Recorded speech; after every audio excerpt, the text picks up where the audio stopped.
Has begun a brutal assault on the people of Ukraine.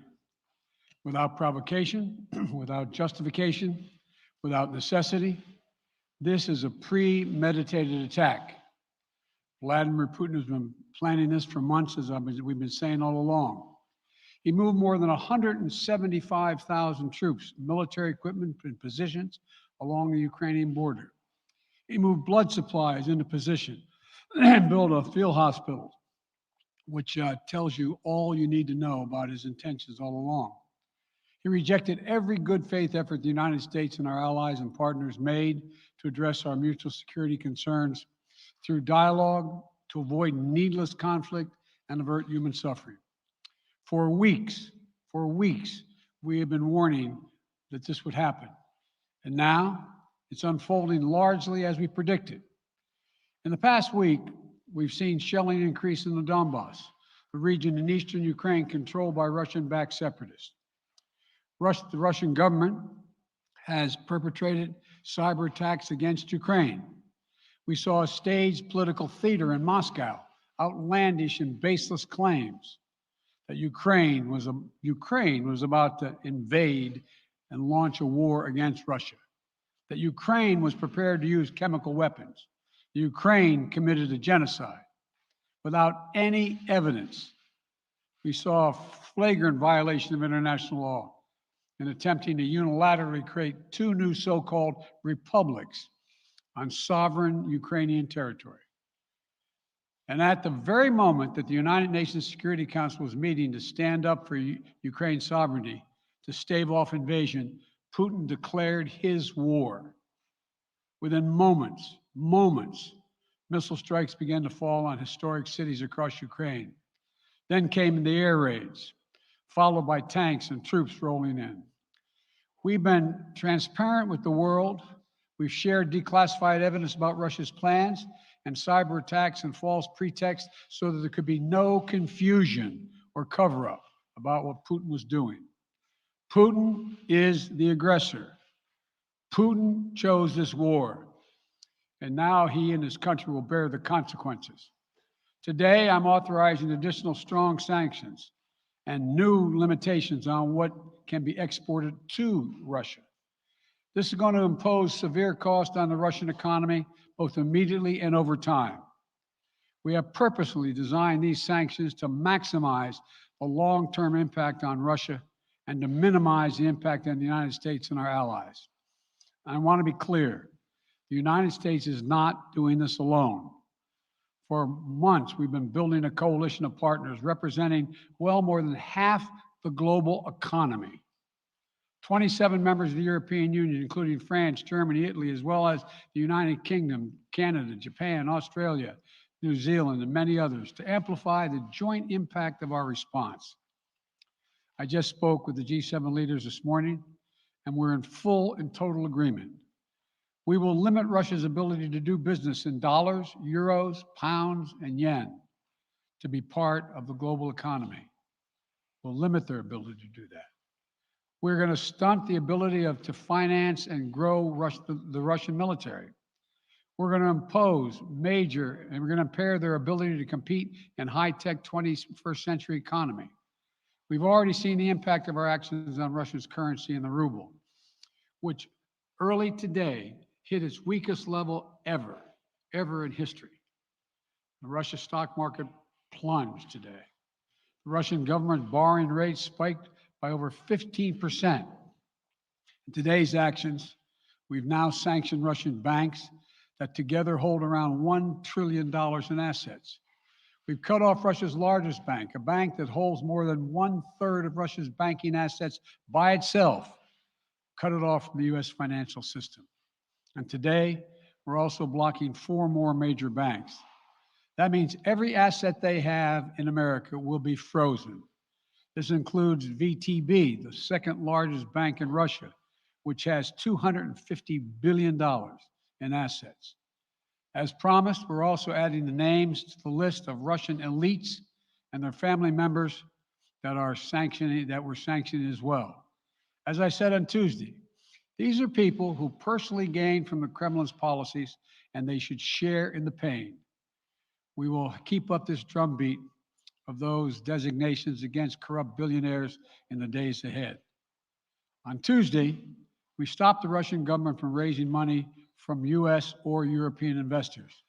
Now we're going to apply the same restrictions to Russia's largest state-owned enterprises, companies with assets that exceed $1.4 trillion. Some of the most powerful impacts of our actions will come over time as we squeeze Russia's access to finances and technology for strategic sectors of its economy and degrade its industrial capacity for years to come. Between our actions and those of our allies and partners, we estimate that we'll cut off more than half of Russia's high-tech imports. It will strike a blow to their ability to continue to modernize their military. It'll degrade their aerospace industry, including their space program.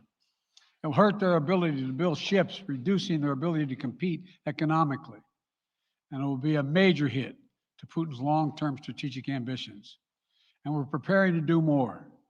In addition to the economic penalties we're imposing, we're also taking steps to defend our NATO allies, particularly in the East. Tomorrow, NATO will convene a summit. We'll be there to bring together the leaders of 30 allied nations and close partners to affirm our solidarity and to map out the next steps we will take to further strengthen all aspects of our NATO alliance. Although we provided over $650 million in defensive assistance to Ukraine just this last year, let me say it again. Our forces are not and will not be engaged in the conflict with Russia in Ukraine. Our forces are not going to Europe to fight in Ukraine, but to defend our NATO allies and reassure those allies in the East. As I made crystal clear, the United States will defend every inch of NATO territory with the full force of American power. And the good news is, NATO is more united and more determined than ever. There is no doubt that the United States and every NATO ally will meet our Article 5 commitments, which says an attack on one is an attack on all. Over the past few weeks, I ordered thousands of additional forces to Germany and Poland as part of our commitment to NATO. On Tuesday, in response to Russia's aggressive action, including its troop presence in Belarus and the Black Sea, I've authorized the deployment of ground and air forces already stationed in Europe to NATO's eastern flank allies, Estonia, Latvia, Lithuania, Poland, and Romania. Our allies have also been stepping up, adding the other allies, the rest of NATO, adding their own forces and capabilities to ensure collective defense.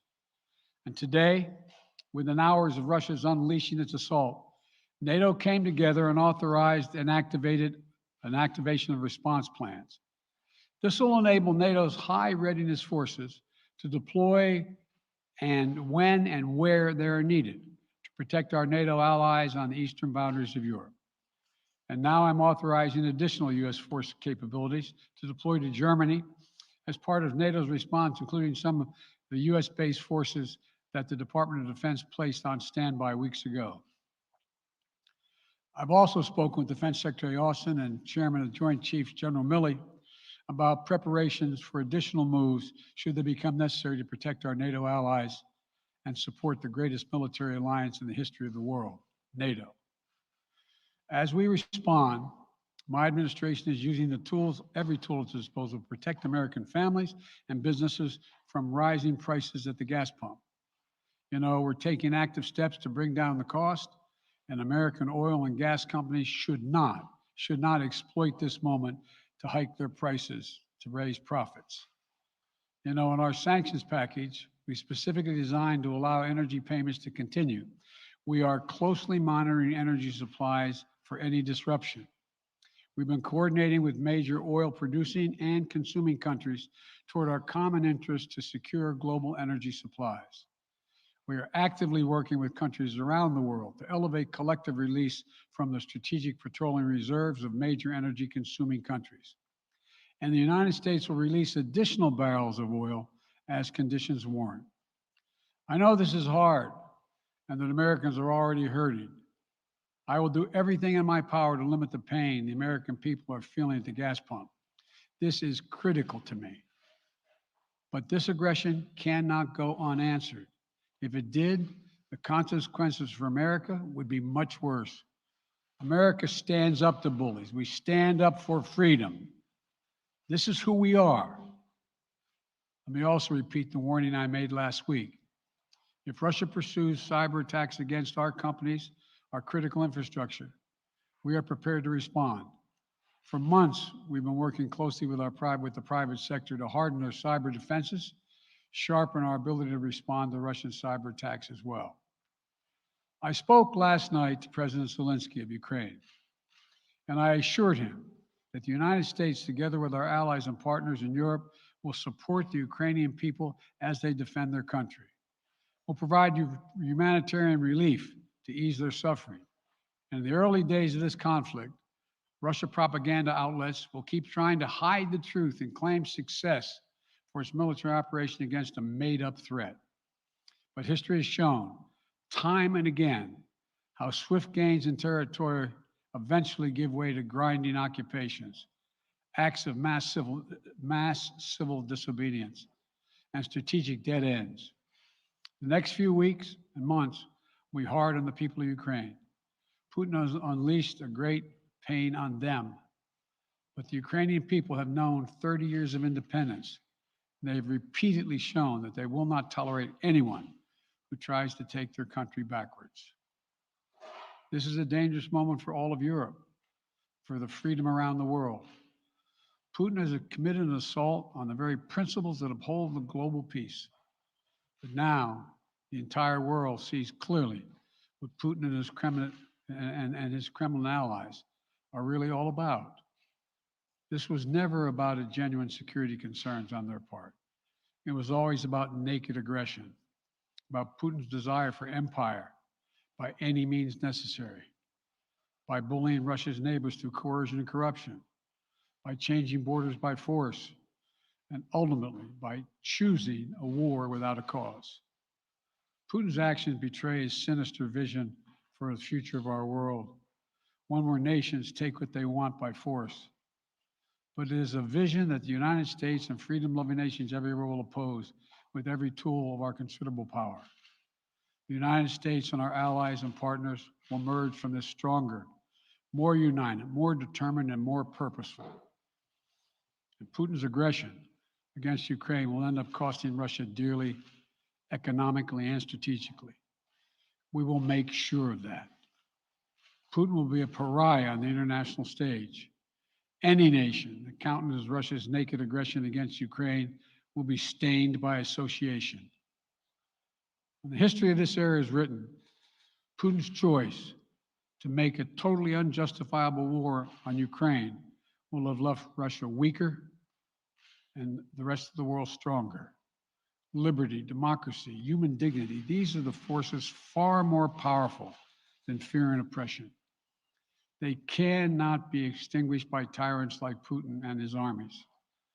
They cannot be erased by from people's hearts and hopes by any amount of violence and intimidation.